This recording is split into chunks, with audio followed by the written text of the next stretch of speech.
함께 우리 옆에 계신 분들 인사 나누면 좋겠습니다. 하나님의 은혜가 함께 하시길 바랍니다. 함께 우리 축복하겠습니다.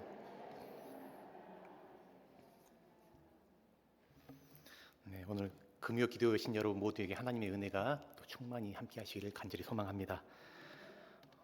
그 구약 이스라엘의 그 역사를 보게 되면 이제 하나님이 아브라함을 택하셔서 부르시고 아브라함에게 너희 후손이 큰 민족을 이루게 하겠다. 그리고 내가 너에게 땅을 주겠다 하고 그 약속해 주신 것으로 이스라엘 역사가 시작됩니다.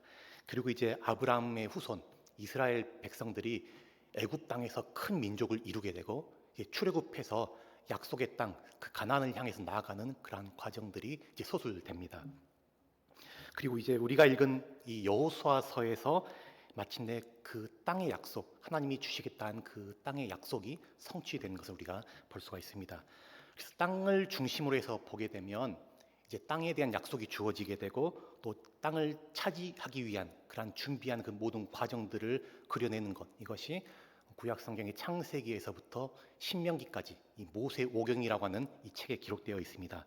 그리고 이제 땅 성취에 대한 그 약속이 여호수아서에서 이제 이루어지게 되는데, 그래서 구약 학자 가운데 이 폴라트라고 하는 그 학자는 땅의 언약을 중심으로 볼 때에 창세기에서부터 신명기까지가 아니고 땅의 성취의 약속이 완성되는 여호수아서까지, 그래서 육경으로 봐야 된다라고 그렇게 주장하기도 합니다. 이렇듯 여호수아서에서 이제 이스라엘 백성들의 땅 분배가 성취되는 것을 우리가 보게 되는데요. 그런데 이스라엘 12지파가 이 가나안 땅을 분배받는 그 과정 가운데 있어서 요단 동편 땅, 그러니까 지도를 한번 보여주시면 그 위에 이제 갈릴리 그 바다가 있고 쭉 요단강의 물줄기가 흘러내려서 사이로 이르게 되는데, 이 요단강 동편, 이 동편 땅을 루벤 지파, 갓 지파, 그리고 므낫세 이 절반, 이 지파가 이 땅을 자신들 기업으로 달라고 민수기에 보면 모세에게 그렇게 요구를 하게 되고, 원래 이 가나안 요단강 동편 땅은 하나님이 주시겠다고 약속한 그 가나안 땅에 들어가진 않지만 하나님이 이 두 지파 판의 요구를 수용하셔서 그들에게 이 땅을 기업으로 주게 됩니다. 그런데 12지파 가운데 유일하게 땅을 분배받지 못하는 지파가 있는데 그 지파가 바로 레위 지파입니다. 레위 지파는 하나님이 친히 그들의 기업이 되시겠다라고 말씀하시면서 이 레위 지파들에게는 특별한 다른 사명을 주시게 되는데요. 이 레위 지파의 사명은 이스라엘 가운데에서 이스라엘의 역할을 하는 그 사명을 받습니다. 이스라엘 가운데 이스라엘 역할을 한다는 말이 무슨 말이냐고 하면 하나님이 많은 이 열국 가운데 이스라엘 백성들을 선민으로 택하셔서 부르시죠. 그것은 이 온 열방 가운데 하나님의 영광과 그 임재, 그 능력을 나타내기 위한 것이었습니다. 그래서 이스라엘을 부를 때 제사장 나라, 거룩한 백성, 이 빛의 자녀라고 그렇게 부릅니다. 이 제사장의 역할이 무엇이죠?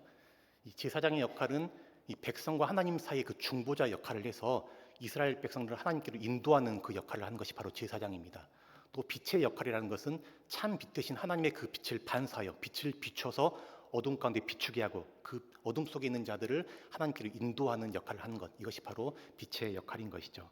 이렇게 이스라엘 백성들은 열방 가운데서 제사장 나라로서 또 빛의 나라로서 그런 사명을 감당하게 하는 것이 이스라엘에게 주어진 그런 사명이었던 것이죠. 근데 하나님께서는 이스라엘 백성들로 하여금 이러한 사명을 잊지 않게 하기 위해서 하나님이 정하신 그러한 이 방법이 있었는데, 그 중에 하나가 바로 레위 지파를 세우게 하는 것이었습니다. 레위 지파 사람들은 이 선민 이스라엘 백성들 가운데서도 특별하게 구별되어서 백성들을 위한 제사 그리고 하나님의 말씀인 율법을 잘 가르치고 교육하는 그 역할을 감당하게 됩니다. 그래서 레위 지파에게는 일반적인 백성들처럼 땅을 분배해줘서 일반적인 노동과 또 생산을 하게 하지 않고 백성들이 바친 11조와 헌물을 통해서 삶을 꾸려가면서 오로지 하나님의 일들, 제의적인 일에 집중할 수 있도록 하나님이 그렇게 하십니다. 그래서 이스라엘 백성들이 레위 지파와 제사장들에게 헌물을 바칠 때마다 이것은 하나님의 은혜로서 하나님이 공급하심으로써 우리가 산다고 하는 것들을 인정하고 고백하게 되는 것이죠. 하나님은 11조 헌물을 통해서 이 레위 지파로 하여금 그들의 유일한 기업, 하나님만이 우리의 참된 기업이라는 사실을 고백하게 하고, 이 고백은 단지 이 레위 지파만 국한되는 것이 아니라 레위 지파를 넘어서서 이스라엘 백성 전체의 믿음과 고백이 되게 하셨습니다. 그래서 신앙이라고 하는 것, 이 신앙이라는 것은 하나님을 우리의 기업으로 인정하는 것이라 할 수가 있습니다. 신앙이라는 것은 하나님을 나의 기업으로 인정하고 고백하고 살아가는 것이죠. 우리 찬송가에도 보면 그 나의 영원하신 기업이라는 그 찬송가가 있습니다. 이 찬송가 제가 참 좋아하는데 오늘 새벽에도 이 찬송가를 부르더라고요. 참 이 가사가 은혜롭죠. 나의 영원하신 기업 생명보다 귀하다. 우리 같이 한번 불러볼까요? 나의 영원하신 기업 생명보다 귀하다. 나의 갈 길 다가도록 나와 동행하소서. 주께로 가까이 주께로 가오니 나의 갈 길 다가도록 나와 동행하소서. 아멘. 이 찬양은 하나님만이 나의 영원한 기업 되심을 노래하고 있습니다. 그래서 내가 가는 길, 내가 가는 갈 길 다 가도록 주님만이 나의 기업 되시기를, 주님께서 끝까지 나와 동행해 주시기를 바라는 그러한 귀한 고백을 담고 있는 찬양이라 할 수가 있습니다. 이처럼 참 신앙은 이 세상의 많은 다른 것들을 의지하지 않고 헛된 것 바라보고 그러한 것에 우리의 마음을 쏟고 소망하는 것이 아니라 하나님만이 나의 참된 기업 되시고 나의 참 소유 되심을 흔들림 없이 고백하고 인정하며 나아가는 것이라 할 수가 있습니다. 그렇지 않을 때에, 하나님을 기업 삼지 않을 때 우리는 우리 눈에 보이는 것, 내 손에 쥐어지는 것들, 돈이라든지 권력이라든지 명예, 이런 것들을 의지하고 그런 것들을 소망하며 살게 되는 것이죠. 예수님은 제자들에게 뱀처럼 지혜롭고 비둘기처럼 순결하라라고 그렇게 말씀하셨습니다.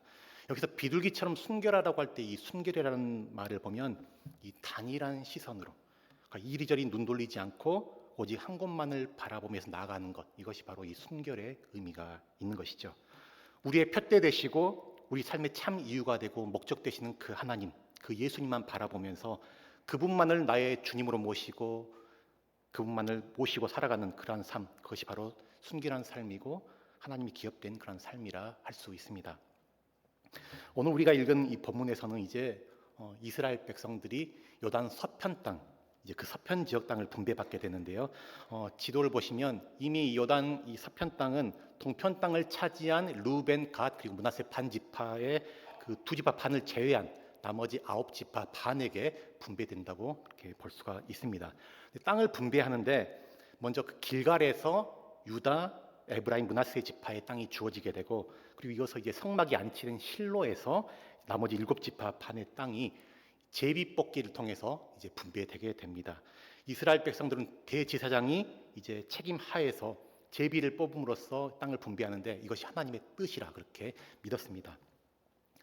제비뽑기가 어떤 방식으로 이루어졌는가에 대해서는 오늘 본문에서 구체적으로 언급하고 있지는 않지만 유대 그 랍비들의 견해에 의하면 두 항아리를 두고 각각 그 항아리에 이제 지파들의 이름을 새긴 그 조각, 그 자갈들, 그리고 지명을 기록한 자갈을 집어넣고 하나씩 뽑는 그런 방식으로 이루어질 것으로 그렇게 추측하고 있습니다. 땅 분배에 있어서 제비를 뽑는 것은 두 가지 의미를 지니고 있는데, 하나는 땅 분배가 어떤 사람의 개입이 아니라 하나님의 뜻에 의해서 이루어졌다는 사실을 강조하는 것이고, 또 하나는 모든 지파에게 공정하게 분배됐다는 것을 의미합니다. 제비 뽑음으로써 힘 있는 지파가 어떤 위력을 행사해서 독점하지 못하도록 하는 것이고, 힘이 약한 지파가 소외되지 않도록 하는 그 의미가 있는 것입니다. 이렇게 이스라엘 백성들은 제비 뽑기를 통해서 하나님의 뜻을 분별했는데, 여러분 오늘날은 어떨까요? 오늘날 구약 시대에 보면 이스라엘 백성들이 하나님의 뜻을 자주 물을 때 이런 제비 뽑기 방식을 통해서 제사장들이 우림과 둠밈으로 하나님의 뜻을 분별했는데요. 오늘날 이 제비 뽑기를 통해서 하나님의 뜻을 묻는 것, 이것이 정당할까 하는 그러한 이 질문을 제가 이 말씀을 묵상하면서 하게 되었습니다. 보니까 어떤 교회에서는 이 담임 목사님을 뽑는데 최종 후보자들을 놓고서는 최종 후보자들을 제비 뽑아서 성경대로 한다고 제비 뽑아서 결정하는 그 사례를 제가 실제로 본 적이 있습니다. 중요한 결정 앞에서 어떤 선택을 해야 될지 참 모를 때 제비 뽑는 것, 일종의 이 복불복이라 할 수 있잖아요. 그런데 이것을 내가 신중히 검토하고 고민하고 결정해야 될 그 책임을 하나님께 전가해 버리는 것이라고 볼 수 있습니다. 잠언 16장 33절에 보면 이런 말씀이 있는데요. 사람이 제비는 뽑으나 이를 작정하기는 여호와께 있느니라. 이 말씀이 있어요. 이것은 모든 일에 있어서 하나님의 주권을 인정하는 것이지만 이것이 인간의 책임을 하나님께 전가시켜버리는 어떤 그런 말씀, 더욱이 이 제비뽑기를 정당화하는 그런 말씀으로 볼 수는 없습니다. 이 구약 시대에는 아직 계시가 완성되지 않은 시대이죠. 그래서 하나님의 뜻을 구체적으로 분별하기 어려운 그런 상황 가운데 하나님의 주권적 개입이 필요할 때에 이 제사장을 통해서 제비 뽑는 그런 일들을 하게 했는데요. 근데 오늘 우리가 살고 있는 이 시대는 구약 시대가 아니고 이 신약 시대에 우리는 살고 있습니다. 하나님의 뜻을 분명하고 확실하게 알 수 있도록 우리에게 기록된 말씀을 주셨고 또 성령을 통해서 우리 각자에게 직접 가르쳐 주시고 또 인도해 주시고 깨닫게 하시는, 그래서 우리를 인도하시는 그 역사가 있는 것이죠. 그래서 우리가 어떤 것들을 선택할 때에 우리 개개인들은 우리의 그 양심을 따라서 또 바른 어떤 분별과 판단력을 통해서 기도를 통해서 성령께서 깨달음을 주시고 또 감동을 주시고 인도하시는 것에 따라서 우리가 결정해 가야 하는 것이죠. 때로는 공동체가 함께 기도하면서 열린 토론을 하고 또 민주적인 공정한 투표를 통해서 하나님의 뜻을 찾아가는 것, 이것도 중요한 방법 중에 하나입니다. 이미 우리에게 말씀을 주시고 또 성령을 주셨는데, 그런데 구약 시대의 어떤 이 제비뽑기와 같은 그런 방식으로 하나님의 뜻을 구한다고 신뢰하고 따라가는 것, 이것은 어떤 면에서는 시대착오적인 것이라고 볼 수가 있고요. 또 기도와 노력을 생략한 채 하나님을 미신적으로 점치는 것처럼 대하는 그런 태도일 수가 있는 것이죠. 물론 뭐 이래도 좋고 저래도 좋은 것, 중대한 사안이 아닌 어떤 가벼운 일들, 그리고 어떤 재미로서 하는 그런 제비뽑기는 전혀 문제가 되지 않지만 오늘 이스라엘 백성들의 그 땅을 분배하는 이러한 문제는 이 구약이라고 하는 그 시대적인 배경과 한계 가운데서 하나님이 허락하신 그런 계시의 방법이라는 것을 우리가 아는 것이 필요한 것이고, 이것을 오늘날에도 동일한 어떤 계시의 방법으로서 우리가 혼동해서는 안 되는 것이죠. 이스라엘 백성들은 이 레위 지파를 제외하고 레위 지파를 빼고 12지파가 모두 땅을 분배받았는데, 레위 지파가 빠져서 사실은 11지파가 분배받게 되지만 요셉의 두 아들인 에브라임, 므낫세 지파가 땅을 차지하게 되므로 12지파가 모두 땅을 받게 됩니다. 이렇게 해서 오래전에 하나님께서 아브라함과 또 그의 후손에게 주시겠다고 약속한 이 땅의 약속이 성취된 것을 우리가 보게 됩니다. 그런데 이 과거에 이 정탐꾼, 이스라엘 땅을, 가나안 땅을 정탐하기 위해서 12명의 정탐꾼을 보냈을 때 10명의 정탐꾼들이 부정적인 보고를 하게 되죠. 그때 이 정탐꾼들과 맞서서 10명의 정탐꾼과 맞서서 끝까지 충성을 다했던 두 사람이 있었는데 그들이 바로 이 여호수아와 갈렙입니다. 이 두 사람은 충성과 순종에 대한 그 보상으로 하나님이 약속의 땅에서 그들만의 기업을 특별히 받게 되는 그러한 축복을 누리게 되는데, 오늘 본문에서는 이 갈렙이 받는 그러한 땅에 대해서 소개하고 있습니다. 6절 말씀 보면 이 갈렙에 대한 소개가 나오는데요. 우리 6절 말씀을 같이 한번 읽어보겠습니다. 그때 유다 자손이 길갈에 있는 여호수아에게 나아오고 그니스 사람 여분네 아들 갈렙이 여호수아에게 말하되 여호와께서 가데스 바네아에서 나와 당신에게 대하여 하나님의 사람 모세에게 이르신 일을 당신이 아시는 바라. 여기서 갈렙을 소개할 때에 그니스 사람 여분네 아들 갈렙이라 그렇게 소개하고 있습니다. 여기서 그니스 또는 그나스라고 하는데 이 족속은 에돔 족속, 에서의 후손입니다. 이들은 원래 가나안 땅에 거주했던 종족들이었어요. 근데 어떤 이유에서인지 이 갈렙의 아버지 여분네가 이 애굽으로 넘어와서 이스라엘 백성들과 함께 살게 되죠. 그래서 출애굽할 때에 이 갈렙의 가족은 수많은 이 잡족들, 그러니까 이스라엘 백성이 순수한 단일 민족이 아니라 많은 잡족들이 섞여서 살았는데 그들이 홍해를 건너므로써 한 이스라엘 공동체가 되는 것입니다. 그러면서 이 갈렙을 보면 원래 그의 출신을 보면 이스라엘 사람이 아닌 것이에요. 그런데 지금 그는 이스라엘의 충성스러운 지도자로 서 있는 것을 우리가 볼 수가 있습니다.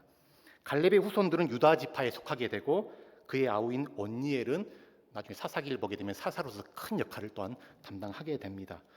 이것을 볼 때 우리 출신이 어떠하든지 간에 우리 배경, 우리 형편이 어떠하든지 간에 중요한 것은 하나님께서 붙드시고 하나님이 사용하시면 이 귀하게 쓰임받을 수 있다는 것을 말해주고 있습니다. 하나님은 사람을 외모로 보지 않으시죠. 하나님께 귀히 쓰임받는 많은 사람들을 보면 문벌 좋고 능력이 출중하고 뛰어난 그런 사람들이 꼭 쓰임받는 것이 아닙니다. 하나님은 약한 자를 들어서 강한 자를 부끄럽게 하시고 가난한 자를 들어서 부한 자를 폐하시는 그런 분이십니다. 사도 바울은 고린도전서 1장 27절에서 29절에 여기에 대해서 말씀합니다. 같이 한번 말씀을 읽어보겠습니다. 그러나 하나님께서 세상에 미련한 것들을 택하사 지혜 있는 자들을 부끄럽게 하려 하시고 세상에 약한 것들을 택하사 강한 것들을 부끄럽게 하려 하시며 하나님께서 세상에 천한 것들과 멸시받는 것들과 없는 것들을 택하사 있는 것들을 폐하려 하시나니 이는 아무 육체도 하나님 앞에서 자랑하지 못하게 하려 하심이라. 아멘. 아무 육체도 하나님 앞에서 자랑하지 못하게 하는 이것이 바로 하나님의 지혜이고 하나님의 능력이죠. 그래서 우리도 이 사람을 함부로 어떤 그 사람의 어떤 출신이라든지 배경, 조건 이런 것으로 판단하고 우리가 평가해서는 안 됩니다.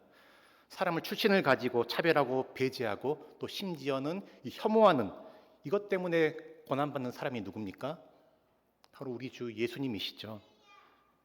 이 사람들은 이 메시아 예수님이 오셨는데 그 예수님을 가리켜서 나사렛에서 무슨 선한 것이 날 수 있느냐 하며 예수님을 무시한 것이죠. 또 예수님의 제자들이 복음을 전하자 저 학문 없는 범인들이 어떻게 저렇게 능력 있는 말씀을 전할 수 있느냐고 그들의 이 상태를 그렇게 평가절하는 모습을 보게 됩니다. 선지자가 자기 고향에서 환영받지 못한다는 것이 바로 이런 사람들의 선입견과 또 편견 때문인 것이죠. 그러나 하나님은 사람의 외모, 조건, 어떤 출신, 배경을 보시고 일하시는 분이 아니십니다. 그의 출생이 어떠하든 그가 자라온 환경이 어떠하든지 간에 어떤 사람이든 간에 하나님이 귀히 여기시고 붙드시면 그 사람이 귀히 쓰임받을 수 있는 것입니다. 우리 편에서는 언제나 하나님께 쓰임받기 위해서 자신을 비워서 깨끗한 그릇으로 준비하는 것, 이것이 필요한 것이죠. 어떤 타고난 나의 환경과 배경은 바꿀 수가 없지만 청결한 양심과 또 깨끗한 마음을 가지고 우리 자신을 잘 예비한 사람, 그러한 사람은 성령의 도구로서 하나님께서 귀히 쓰시게 됩니다. 사람이 하나님께 쓰임 받으면 그것보다 더 만족스럽고 귀하고 의미 있는 인생은 없습니다. 하나님께 쓰임 받는 사람, 그 사람은 바로 하나님의 그 사람 창조하신 그 창조의 목적을 완성한 그런 사람이라고 할 수가 있는 것이죠. 저와 여러분 모두가 정말 하나님 앞에서 정결한 사람이 되어서 하나님께 귀히 쓰임 받는 그런 복된 인생 다 되시기를 주님의 이름으로 간절히 축복합니다. 하나님이 쓰시는 데는 이 나이가 많음 이것도 문제가 되지 않습니다. 7절에서 10절 말씀 보면 이 갈렙의 나이가 나오게 되는데요. 갈렙이 당시 40세의 정탐꾼으로 이제 선발돼서 활동을 했는데 어느덧 이 45년의 세월이 흐르게 됩니다. 그래서 지금은 갈렙의 나이가 85세가 됩니다. 이것은 광야 40년의 그 여행 기간을 이제 고려할 때에 가나안 정복 전쟁을 치른 그 기간이 대략 한 5년 가량 된 것으로 우리가 보게 된 것이죠. 근데 갈렙은 여호수아에게 나와서 그가 처음 이 정탐꾼으로 가서 그 땅을 보고 자신의 마음 가운데 진솔하게 정직하게 고백했던 것을 이제 이야기하는데 다른 10명의 정탐꾼들은 가나안 땅의 그 거대한 안악 자손을 보고 두렵고 무서워서 다른 백성들의 마음까지 높게 했고 결국은 불신앙과 원망 가운데 가나안에 입성하는 것을 다 막아버리는 포기하게 만들었지만 자기는 끝까지 이 여호수아와 함께 하나님을 따르면서 순종했다는 것을 지금 이제 이야기하는 것이죠. 그래서 갈렙은 그 충성의 대가로서 이제 모세가 갈렙에게 맹세해서 약속하는데 그것을 지금 여호수아에게 다시 상기시키게 됩니다. 9절 말씀인데요. 같이 한번 보겠습니다. 그날에 모세가 맹세하여 이르되 내가 내 하나님 여호와께 충성하였은즉 내 발로 밟는 땅은 영원히 너와 내 자손의 기업이 되리라 하였나이다. 갈렙이 지금 여호수아에게 이것을 상기시키는 거예요. 내가 하나님께 충성했더니 하나님께서 너의 발로 밟는 이 땅을 영원히 너와 너의 자손의 기업이 되게 하겠다라고 하신 이 약속, 이것을 지금 여호수아에게 상기시키면서 자신이 비록 나이는 85세가 되었지만 아직도 능히 내가 전투를 감당할 수 있는 힘이 있고 여기저기 드나들면서 활동할 수 있는 그러한 이 기력이 있어서 건재하다라는 것을 지금 이야기합니다. 그러면서 저 헤브론 산지를 내게 주십시오. 이 산지를 내게 주십시오라고 그렇게 요청한 것이죠. 근데 갈렙이 싸워서 취하겠다고 한 이 헤브론 산지는 여전히 거기에 거대한 아낙 자손들이 건재해서 살고 있었고 또 크고 견고한 성읍이 버티고 있는 난공불락의 요새였습니다. 어찌 보면 모두가 두려워하고 꺼리는 그러한 곳이라고 할 수가 있는데 갈렙은 그 지역을 내게 주십시오. 내가 이 지역을 차지하겠습니다라고 믿음으로 확신한 것입니다. 갈렙의 확신의 근거가 어디서 나오는가 하면 그가 한 고백의 소리가 볼 수가 있는데요. 12절 말씀 같이 읽어보겠습니다. 그날에 여호와께서 말씀하신 이 산지를 지금 내게 주소서. 당신도 그날에 들으셨거니와 그곳에는 아낙 사람이 있고 그 성읍들은 크고 견고할지라도 여호와께서 나와 함께 하시면 내가 여호와께서 말씀하신 대로 그들을 쫓아내리다 하니. 여호와께서 나와 함께 하시면 내가 여호와의 말씀대로 그들을 쫓아낼 수 있다라고 그렇게 말하는 것이죠. 그래서 중요한 것이 바로 여호와께서 나와 함께 하시면, 그러니까 하나님이 나와 함께 하시면 아무리 강한 군사라도 아무리 크고 힘센 아낙 자손이라도 능히 이길 수 있다는 그 믿음인 것입니다. 갈렙의 믿음을 보면 45년 전과 비교했을 때 전혀 달라지지 않은 그런 믿음을 보게 됩니다. 그래서 여호수아는 갈렙을 축복하고 헤브론 땅을 그에게 주게 됩니다. 그렇게 해서 갈렙은 요단 서편 지역 약속의 땅을 최초로 할당받은 그러한 사람이 됩니다. 이 나이가 들어도 믿음이 변질되지 않고 그 믿음이 쇠하지 않는 이 모습, 자신의 연륜과 경험을 의지하지 않고 끝까지 하나님을 의지하고 하나님을 기대하고 신뢰하는 이 갈렙의 모습은 우리에게 신앙적인 이 큰 도전을 줍니다. 저와 여러분 모두도 이 나이 들어감이 우리를 약하게 하고 무력하게 하고 또 쇠하게 하는 것이 아니라 우리의 영혼과 우리 믿음은 세월이 흘러도 무뎌지지 않고 하나님을 향해서 더욱 강건하고 힘을 얻어가기를 간절히 소망합니다. 하나님이 나와 함께 하시면 내가 이길 수 있습니다. 하나님이 나와 함께 하시면 내가 모든 것을 할 수 있습니다. 하나님이 나와 함께 하시면 내가 모든 것들을 감당할 수 있습니다. 이 믿음과 확신을 가지고 우리 삶의 문제와 맞서고 하나님의 승리를 누려가면서 또 우리의 후손들에게 이러한 믿음들을 잘 전수해 나가는 그런 저와 여러분 그리고 우리 금호교회 공동체가 될 수 있기를 주님의 이름으로 간절히 축원합니다.